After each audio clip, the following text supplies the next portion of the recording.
let's begin by explaining how is opening government world different from the status quo. The world under opening government will look as follows. Currently, whenever there's a new law, in the event that you would like to push a constitutional review, only those that are affected or potentially affected can push such a review. It means that if there's a law against the LGBT community, it is only them that can argue against this law and push a constitutional review towards a constitutional court. Those that are unaffected, like straight groups, like NGOs that are unrelated with LGBT issues, are unable to push for such a review. The main difference in our side is that now everyone can do this, despite these type of law not affecting you. Despite the existence of new laws that are unlikely to affect you, you can push for a review. And we will open this right to everyone, from individuals to organizations like NGO or even social groups or even companies who are willing to accept all that. I'm going to talk about two things in my speech. Number one, I'm going to talk about power imbalance and how we solve it so much better. And number two, I'm going to talk about the rights that people have and the rights that organizations have, why they have a right to do this in a constitution. Let's begin with power imbalance. Because, ladies and gentlemen, this debate must talk about laws that are potentially unconstitutional. What it means is that obviously ordinary law, like law against crime like murder or corruption, won't be an issue, right? Because you can't constitutionally prove that these are, say, good things. So we need to talk about laws that are controversial, laws that are potentially unconstitutional, that are very debatable. We're talking about trying to challenge LGBT marriage that are made illegal in your country. We're talking about challenging very, very strict abortion law that causes many women to be unable to access the right for abortion. Now, why is it important to open the ability to sue such type of law to everyone out there? Because we said that the problem that exists in status quo is a problem of power imbalance. So how does the entire process of challenging these type of things in the constitutional court work?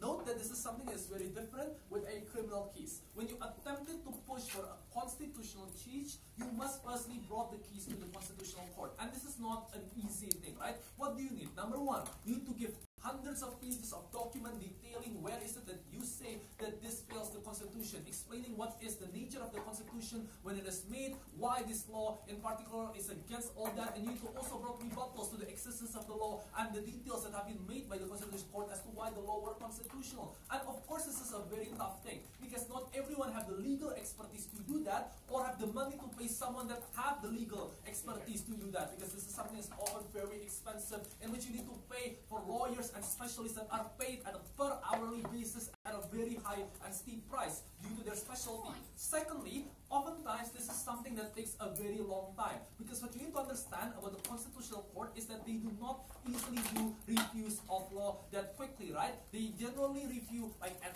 best a single law a day, and that is something that they later debated and take a very long time debating. They also need to see this in the constitutional sense on what was the intention of the Constitution when it was created. The point is, it takes a very long time. And during that time, you need to continue lobbying the Constitutional Court to continue their review, right? So that they make it somewhat quicker. And you need to sustain public knowledge and interest over the issue to guarantee that the public will always be interested to demand the changes that you desire. And these are things that takes months or years. Now, the conclusion of all this is that this is something that requires capital. And we would say that most of the time, oppressed minority do not have this capital. And this is where their allies or the people that are interested in their fight can come in, ladies and gentlemen. In Indonesia, for example, to fight against unfriendly LGBT law, LGBT community like Arus Plani, sadly because they are very poor and underdeveloped and undercapital makes them weak, they can now have organizations like the LBH coming in to guarantee that their NGO can be the one that brought the fight and utilize the capital to demand the Constitutional Court to change it, right? And the thing is, in their side, because these type of NGOs are NGOs that are not explicitly defending LGBT issue or are unrelated to the issue at hand, because unable to come. But that's the opportunity that we open in our side when you can come to defend interests. Opposition might argue that there are risks of, say, companies or boycotts or bad people trying to use this opportunity, trying to use this doorway. We say that in our side we shouldn't worry, right? Why? Because this is an issue of livelihood, ladies and gentlemen. The sad reality is that the people who oppresses the oppressed are generally the people who are already powerful to begin with. They are already the people that are using the power to manipulate the law to begin with, right? They are the one that lobbies the politician to pass these laws against abortion to begin with. They are the one that utilize capital to create continuous continuously public complaints against the likes of Planned Parenthood and against the likes of LGBT marriage to begin with. We say that seeing that these people are already using that manipulation, what we require rather is a counter. When we as an oppressed minority and when we as oppressed people can now have powerful people backing us up as well, and this comes from the doorway that we open. Before I move on to my case, is there any right? Yeah, sure. The documents, legal expertise, and long time, all these harms exist on your side as well. Just that this motion only changes whether they can launch that accusation. We agree. That is the harm that exists on our side. But that's exactly why this motion is necessary. Because that is a harm that cannot be paid by many groups, ladies and gentlemen. But now because we open it to more people, it means that there can be more powerful people, organizations that can pay for such harm, that can use capital for it. Moving to my next point, right? Why you have a right to do this. Okay, so we need to understand that law represents values that represent the country and represent all people. And I think this is very important to note, right? Because here's the thing, even if there are laws that are directly unrelated to you as a person, it doesn't mean that the values that it represents is not important to you as a person. When you see a Muslim being discriminated in European countries through laws banning burqa, for example, despite you not being a Muslim, it doesn't change the right that the values that is represented by the law is those that are antagonistic to the value that you have as a person. Why? Because behind such laws are a set of value, right? Banning burqa is basically an exclamation that freedom of expression and the rights that you have as a people can be taken away by the virtue of your religion. And as a secular person or as a Christian that cares about such issue, it doesn't change the fact that you might think that this is against your value and this is something that's inconsistent to your morality, and as a result, we say that this is argument enough for them to be able to defend these type of interests as well. Why is this the case? Because only on our side, when you have your interests being taken away by having these type of interests not represented under moral value, that's when you can come in for defense as well, right? Because when there are no one to be able to defend such interests, it is you who can come in, and that's why you can show your interest to the wider set as well. What does it mean? It means that principally, you also have the right to bring such defenses. Under those reasons, we're the one that better protect the minority because we give them power that are now solving the imbalance, and we give you the right to be able to protect your interests. We proudly propose. Fantastic.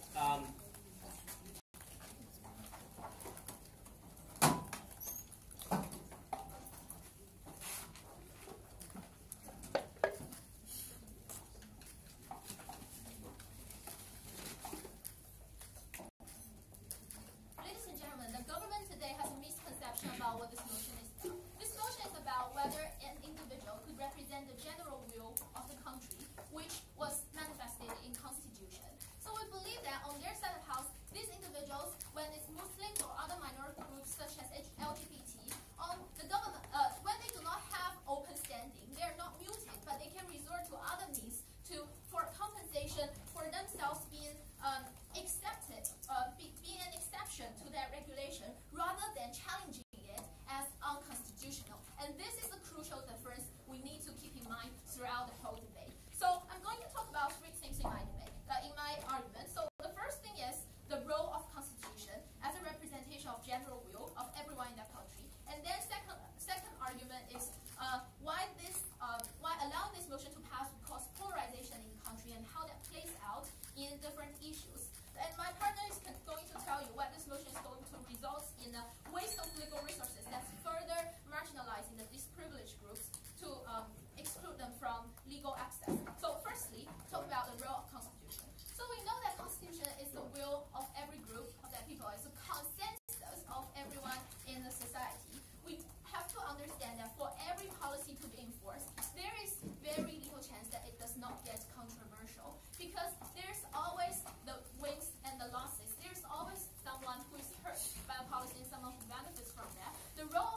despite you having allies to take the fight for you, they still need to bring legal arguments to, change the constitution. And isn't this enough to prove why the constitution is therefore wrong?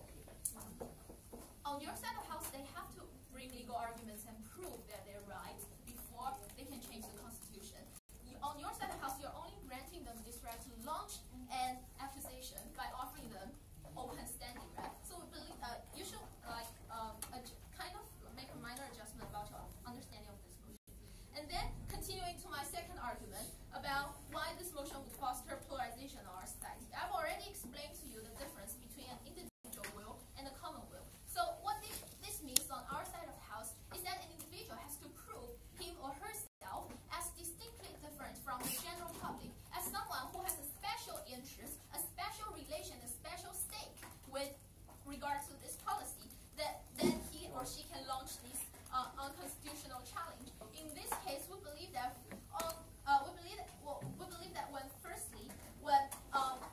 on our side of the house, when it comes to issues like abortion or health, we all know that it's highly controversial. Abortion, for some people with religion or for some other reasons, they believe that it's a killing of another human being, of another life that is expected to in a woman's belly. But for another group of people, abortion should be a right entitled to the pregnant mother because it's related to all her life in the rest of her time. So we believe that keeping this crucial difference in mind and know that there's no way we can merge these differences. We believe that the best solution in our society is to agree to disagree, is to never take this issue to constitutional level, to take this to the level of a common will, of a common ground. Because in this case, even when you are just launching this accusation, this is a gesture meaning that you are imposing your will, imposing your ideas and perspectives, and assuming it to be true to everyone in this country. We believe that that is very harmful to forge a societal unity and a sense of cohesion, a sense of common identity, because you're only exposing the differences by it to make everyone feel like they're in danger, they're jeopardized, and there are people who are crucially different to them and want to impose a different will that to offend their way of living and their cultural values. So on your side of the house, you have a problem about Muslim people. We believe that these Muslim people can say that I'm distinctly from the general public and that I have a special cultural rights. And this society is generally assumed to be a secular country, right? So we believe that when there is a difference between being a secular people and being a religious people, then you could say that I'm crucially different and I want an exemption from that regulation that prevents me from wearing things that cover my body. We believe that all these are legitimate reasons and the foundation on which a multi-ethnic country prospers. But on your side of the house, when these Muslim people say that this regulation itself is unconstitutional, they are denying the demand for everyone else in the country to feel secure, not having the need to worry about there's something hidden behind the cloak. We believe that this is also good for Muslim people to generate and foster a friendly and inclusive image of their community itself and rally more support from the general society behind them. And on your side of the house, when there's health reforms, it is only possible that those who lose significantly from the health reforms, they are denying, when they denounce it as unconstitutional, they are also denying and challenging the people who have secured benefits from health reforms. And we believe that on your side of the house, these schisms between different interest groups becomes only wider, more visible, and more pronounced in the wider society. And that is extremely harmful because it makes the group who feels hurt, who feels excluded from the constitution, feel insecure. We are not saying that you cannot launch an accusation, but you can only launch an accusation in other names, such as unique compensation, or when you have to,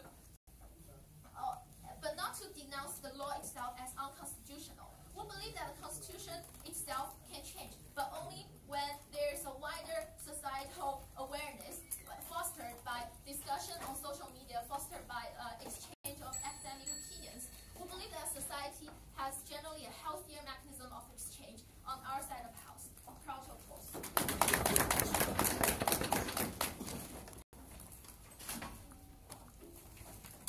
Okay. We thank the leader for those remarks. Deputy will just give us a second for the entire panel to be on the same page. Okay, great. We'll have the Deputy Prime Minister. Okay.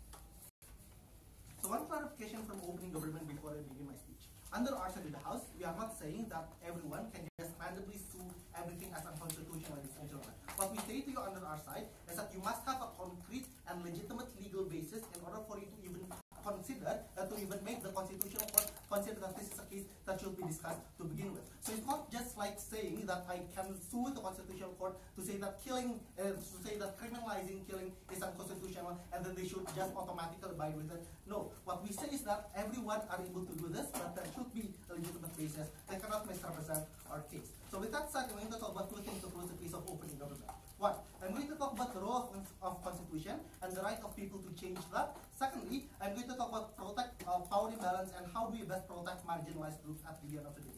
So first of all, it's about role of Constitution and the right of people. So apparently the thing that comes under opening opposition to say that the role of Constitution is to represent the popular will of the people. We completely agree to this. What we say is that the principle of law is that it is a way of doing things that everyone must subscribe to, ladies and gentlemen. When a law is passed, it's just like government saying that everyone is agreeing to this. But of course, ideally, there should be some form of opposition, ladies and gentlemen. Because if there is no opposition at all, it's just like I, as someone who disagree with this law, is complicit in the implementation of this bad law to begin with. And my taxpayers' money that I pay to the government is being used to enforce this law at the end of the day. And of course, this is morally abhorrent, ladies and gentlemen, and this does not maximize the purpose of the government that opening opposition conceives themselves, which is to maximize the utility of the people, the utility and happiness of the people. So what we propose under opening government is a principal extension from what things we have in the status quo. Things of demonstration or protest, ladies and gentlemen,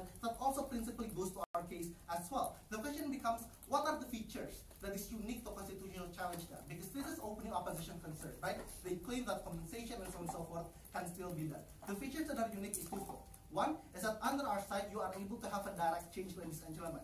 Because notice that things like demonstration or protest is detached from immediate transformation in the laws that is enforced in a particular country. That does not happen under our side. But second and the most important difference is the scale of change, ladies and gentlemen. Because compensation that they want only happens as a one-time thing, right? That's like LGBTs are like paid money and then they are continuously oppressed at the end of the day. This does not happen under our side, because under our side, in the instances in which the constitutional law does change and these people stops to be oppressed, that is the time in which the change happens in the entirety of the country, and that is benefit that is exclusive under opening government. So how does the point strategy plays out in today's debate? What we say is that regardless of who utilizes this, what we say is that they still have the right to utilize this democratic platform, and that is the case that we bring today. So this is concluding my first flash.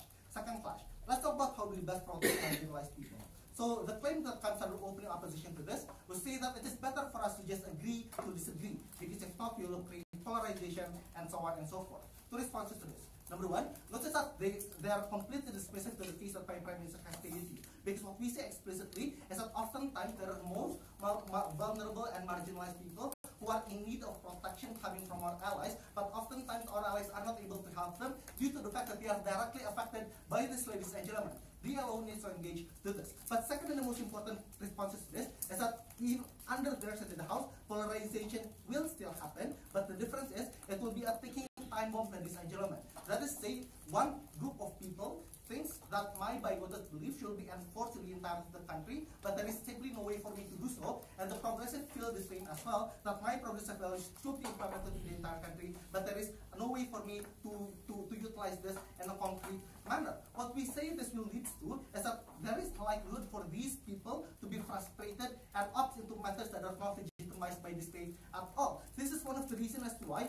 many people who think that the establishment is corrupt, for instance, the country is corrupt, resort to things like violence in order to advance their political role, ladies and gentlemen, and this is the thing that we will exactly prevent under our side of the house. What is the comparative that we envision under opening government? The comparative is we will have discussions and debate, but the discussion and debate will happen on a commonly agreed basis, both to the bigoted and to the progressives, let's say. The problem that we have right now is that the discussion goes to a stalemate because each side have a different priority and a different perception of what is important. For example, the discussion about LGBT legalization in Indonesia, the bigoted people oftentimes resort to an overly conservative interpretation of the religion, for instance, and the progressives oftentimes also support stubbornly the principle of human rights. This is a stalemate, ladies and gentlemen, in which neither side are able to come up to a simple discussion at the end of the day. Under our side of the house, when the Constitutional Court,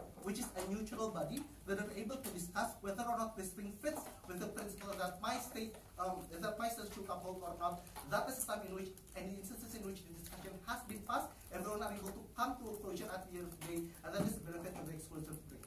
Before I move on to further explanation, LGBT can say that they have different interests from the general public, and thus launch an accusation on our side of the house. So their rights are still protected. It's just that they say they cannot interpret the Constitution solely on their interests. Okay, this goes back to my point, because the thing that open opposition discusses is my Prime Minister's entire argument about power imbalance, right, ladies and gentlemen. What we say is that oftentimes the most marginalized groups don't have equal power, and that is exactly the oppressed themselves that has the most power to oppress all of these people at the end of the day. We say that if the principle of opening opposition is to maximize the utility and the happiness of the people, obviously they should concede to the principle that we must let people have an equal platform to advance their ideas in a free marketplace of debate, ladies and gentlemen. And this is the thing that exclusively happens under our side of the house.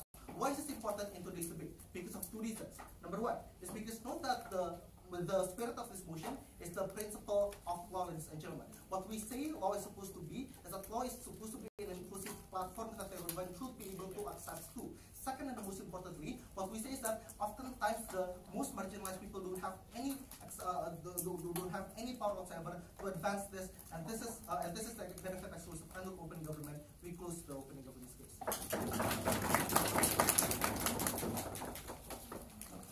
Thank the DPM for those fine remarks. Okay, great. We'll have the Deputy Leader of Opposition close out our now.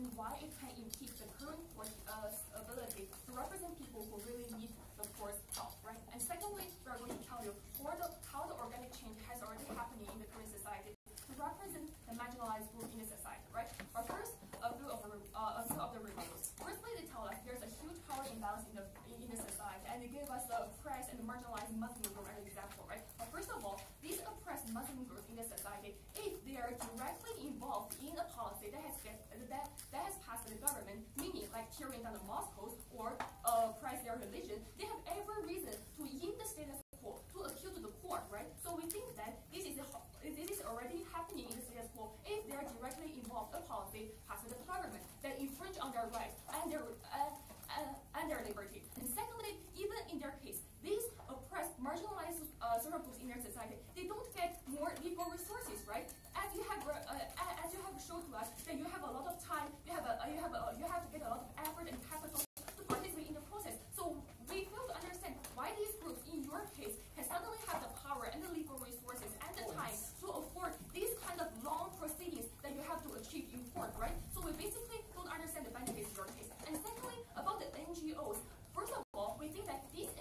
like NRA and Greenpeace, they already have the channels to push forward their agenda. They are very powerful political interest groups that have a sway on the politicians by giving them funding, by participating in the campaign process. So they have every reason and every power to participate in the legislation agenda to push forward their interests, right? And secondly, about the freedom of expression and the rights they are talking about, right? So we believe that every group in the society, they have the right to reach to the public, through the social media, to disseminate their opinion to the public and say why our right is so important and why we should achieve more, right? And they have every right to form the community, to become the interest group, to sway the politician's opinion, and they have every other channel to forward their ability in this society. So why we fail to understand is that why the opening government they can't prove the necessity of the motion in the current status quo, because this motion is not empowering the social constitution in the society. It's merely giving them a chance, right? Sorry, later article later. And secondly,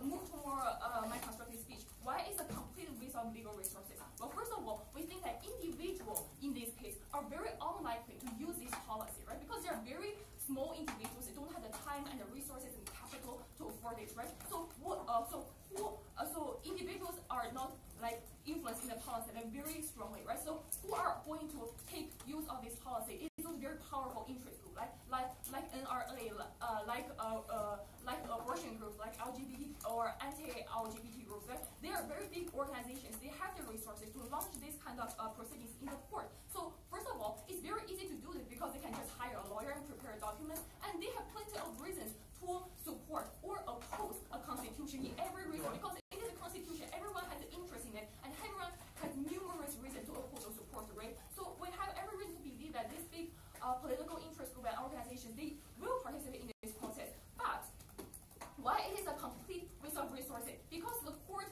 although it has to be neutral, although it has to be neutral, they have to take into account the majority of people in the society and you as a specific interest group, right? So even though you present all the reasoning and all the documents, of course you have to be like weighing. But so this interest group, by appealing, they're going to prolong the court's decision-making process and to distract the court's opinion, because we have to admit that the court's resources is very limited. It has only a few number of judges and a few number of associate attorneys who can take care of every case. And this interest group, they have the resources and the money and the time to protract the proceedings process and to participate in the process, to take away judges and the attorneys' time to participate in this case, right? So we believe that by distracting this kind of process, the court loses its ability to represent people who really need this right. Because if we're going to pass a law about gay marriage, so people who are directly involved in this, like people who are gay and people who want to get married, formally, in our case, they're going to sue or going to participate in this process, right? But in your case, people who are not directly involved, like the Christianity group, like people who are just simply unhappy about this, or people who just simply have a very uneasy feeling, they're going to use their resources to participate in this process too, right? So we believe that this impedes the court's ability to represent the LGBT groups who really want to get married and who are really directly involved in this process, because the court's resources are very limited. Closing. There are some cases that plaintiffs died in between of this constitution lawsuit, especially when it's about health issues. Do you allow the family to continue that lawsuit, or are going to shut down at that moment? Oh, well, first of all, we believe that if this is not an extreme case, it must be many other families who are willing to form a team, like a group proceeding, like they are going to sue together in this process. We don't believe that one single person's death is going to impede the whole process of this litigation process, because we can find other member of the group who have the same bad situation and who will participate in this. And the alternative, we believe that in the current status quo, if you are underprivileged group in the society, and if you are a marginalized group in the society, first of all, if you want to challenge the constitution, you have to disseminate your opinion to your fellows and to other interest groups in the society to see if there's enough social feedback from the society that a majority or sufficient portion of the people in the society agree with you that this piece of law is unconstitutional, and like a specific portion of the people can support your point and they agree with you. So we have the reason to like bring this like to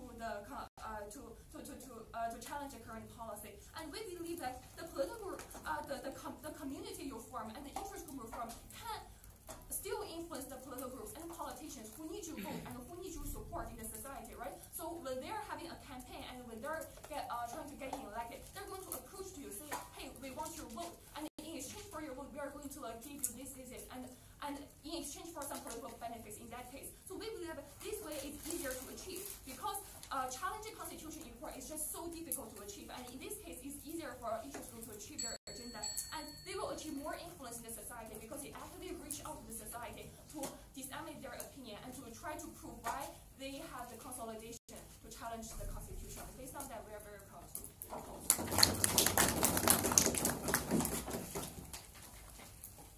Fantastic. We'll have the member of government. Check it out.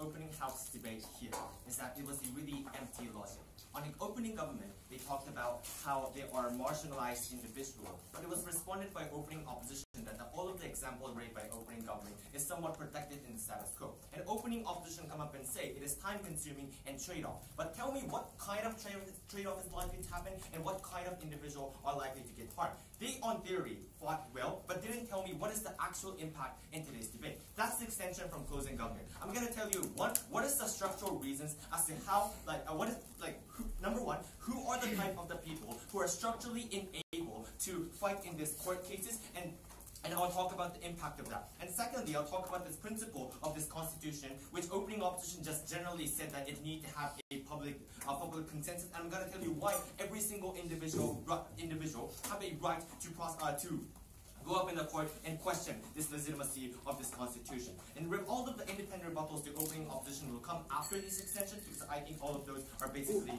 not that contentious. Before that, one simple clarification to their side of the house.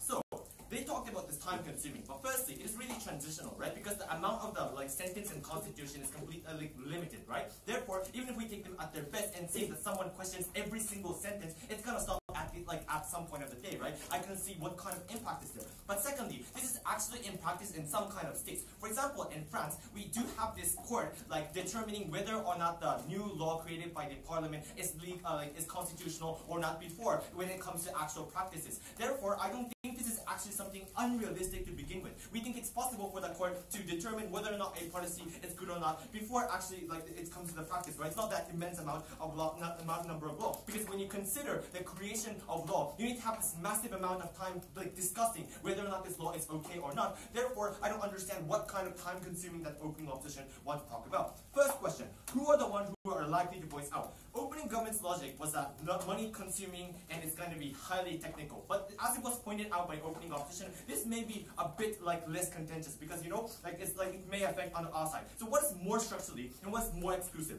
Firstly, the person who don't have any political representation, political recognition, or legal legitimacy to go to the court are going to be marginalized. Who are we talking about? We're talking about people like refugees or immigrants who are yet to get into the country. We're talking about Rohingyas. We don't have any political representation within its own country, ladies and gentlemen.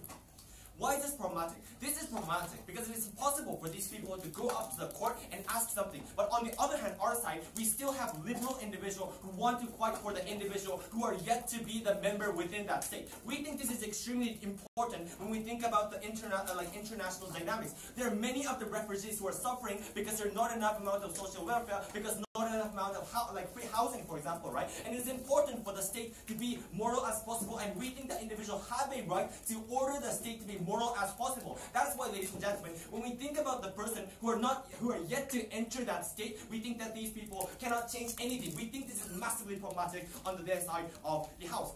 Secondly, the person who, in terms, when it is an argument about a potential harm, it is impossible for the individual to fight for that. What are we talking about? For example, when we see a police brutality, the victim is dead. It is impossible for these individuals to sue against the court. And when it comes to this potential harm, the court can simply neglect this order by saying that you didn't have any actual harm. It is like speculative. It didn't happen yet. That is why it is impossible for people to preemptively try to question the law before the harm happens. We think this is bad because Constitution exists in order to avoid the harm. If there are a loophole which within this Constitution which allows the harm to happen, we think this is again something illegitimate. That's why under our side we can uniquely allow individuals to fight against this Constitution before the harm is about to happen, and we think this is again something very important on our side of the House. Third structural reason here is that the person who wants to have anonymity. Opening opposition somewhat assumes that every, for example, sexual minority can come up and sexual minority can come up and argue against the court, or they talked about like it's possible to do so. But if we look at really conservative and radical cultures, it's actually difficult to do so. For example, like in one of the most conservative states, for example, like in Russia, let's say, it's impossible for people to come up and say that, yeah, I'm a sexual minority, because the consequence of that is that one, you're going to be beaten up by the police, for example, or the case is that you're going to face a social sanction, like by your community sanction. You may be facing the honor killing. In that instances, you cannot say that I am a sexual minority inside of the court, right? In that instance, on our side of the House, we can uniquely get to allow individuals to fight against this Constitution by hiding their own identity, because under their side, it is impossible for a heterosexual individual to fight against the law under their side of the House. We say this is bad because if they think that it's okay for a sexual minority individual to fight against that Constitution, why not allow them to hide that identity? We do that in the case of, for example, rape prosecution, that we can allow like individual to be anonymized within that cases, right? We think this should also apply at the end of the day. Yes. They can launch the accusation anonymously, but in between the investigation, they also have to list these materials, and their identity will also be exposed. Yeah, that's the problem, right? When your identity are exposed, which means the public get to know that you are a sexual minority, especially when we talk about this issue of constitutionality, everyone can get to know that. That is the problem. We can continue this prosecution under our side and say there are some sexual minority individuals who are suffering, therefore we need to grant right. This is possible under ours and possible on opposition. But fourthly, when it becomes extremely difficult to prove it, court can simply say, I want to refrain from making this decision by proving that you didn't, like telling to the plaintiff that you didn't do your best job to prove the connection between the actual harm. This is likely because court oftentimes don't want to make a clear statement against the constitutionality and unconstitutionality of the law. Therefore, we think the status quo effectively allows the court to run away from making that decision by proving that you didn't prove the causal link between the harm. We think this is bad, and we can force the court to make whatever kind of decision at the end of the day. What is the impact of this? Firstly, we can get to give a legitimate right for the most vulnerable individual who have a structural inability to fight for their own protection. But secondly, it undermines the meaning of the Constitution, because, ladies and gentlemen, the court can just simply run away from making clear statements, and legislature can continue to pass the policies which people want to question but cannot question in the status quo. We say this is bad because the government will normalize this, and government will is going to be possible to continue to pass the policy which is unconstitutional. But finally, let's talk about this principle briefly. We say that there is reciprocity existing in the status quo. The reason why people are allowed to vote for constitutional change or have this referendum is because their trust towards the state, or their ideal of what kind of society that they want, is a legitimate voice. At this moment, I don't think a clear causal link between the actual harm is not necessarily at that moment. For all that reason, because for the sake of protection of this Constitution, for the sake of protection of vulnerable, very proud to propose this motion.